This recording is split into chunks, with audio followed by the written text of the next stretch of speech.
রুমে নামাজ পড়ার সময় সামনে চেয়ার রাখলে চেয়ারের সামনে যদি কেউ হেঁটে যায় তাহলে কি নামাজ হবে কিনা, অথবা সামনে কি রাখা উচিত? আপনি চেয়ার রেখেছেন সিজদার জায়গায়, এরপরে চেয়ারের আউটসাইড দিয়ে যদি কেউ হেঁটে যায় আপনার নামাজে কোনো অসুবিধা নেই। আর যদি মাঝখান দিয়ে কেউ হেঁটে যায় তাহলে হাদিসের নির্দেশ হলো তাকে সাইজ করতে হবে নামাজের মধ্যেই। নবী সাল্লাল্লাহু আলাইহি ওয়াসাল্লাম বলেছেন, কেউ যদি নামাজি ব্যক্তির সামনে দিয়ে হাঁটে সেই জন্য তার সাথে লড়াই করে। এখানে লড়াই করা মানে তাকে যেন থামায়। এই জন্য সুন্নাহ হলো আপনি নামাজ পড়ছেন আর কেউ সামনে দিয়ে যাচ্ছে, আপনি তাকে হাত দিয়ে ইশারা দেন থামান। যদি তারপরও না থামে তাহলে নামাজে ঠিক রেখে আপনি উত্তম মধ্যম দিতে পারেন। এখানে উত্তম মধ্যম দিতে গিয়ে আপনি আবার খেলে সেটার দায় দায়িত্ব আপনার।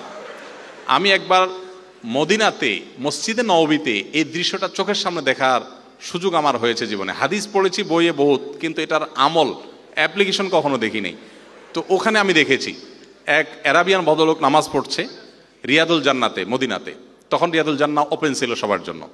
তো রিয়াদুল জান্নাতে অনেক ভিড় থাকে, কেউ কোনো দিক খেয়াল করে না। তো এক লোক তার সামনে দিয়ে যেতে নিয়েছে, উনি নামাজে দান অবস্থাতে এভাবে হাত দিয়ে প্রথমে বাধা দিয়েছেন। লোকটা কেয়ার করে নাই, আবারও যাওয়া নিয়েছে, লোকটা আবার বাধা দিয়েছেন, আবারও যখন যাওয়া সে চেষ্টা করেছে, এরপরে তার ওই শার্টটাকে ধরে একটা মোচড় দিল নামাজের মধ্যেই। ওই বেচারা পড়ে গিয়ে তারপরে অন্যদিক চলে গেছে। আমি চিন্তা করলাম আমাদের দেশে হলে এখানে একটা যুদ্ধ বেঁধে যেত। এখানে হাদিসে মূলত মারামারি করতে বলা হয়েছে তা না, হাদিসে বাধা দিতে বলা হয়েছে। আপনি ইশারা ইঙ্গিতে নামাজে আমলে কাসির হলে নামাজ নষ্ট হয়ে যাবে, অতএব সেটা মাথায় রেখে আপনি ইশারা ইঙ্গিতে তাকে বাধা দিবেন। তো চেয়ার রেখেছেন, তারপরে সে হাঁটলে অসুবিধা নেই, তার ভেতরে যদি হাঁটে সম্ভব হলে আপনি বাধা দিবেন আলতো করে, যে নামাজের যে মুড আছে সেটা যেন ভেঙে না যায়।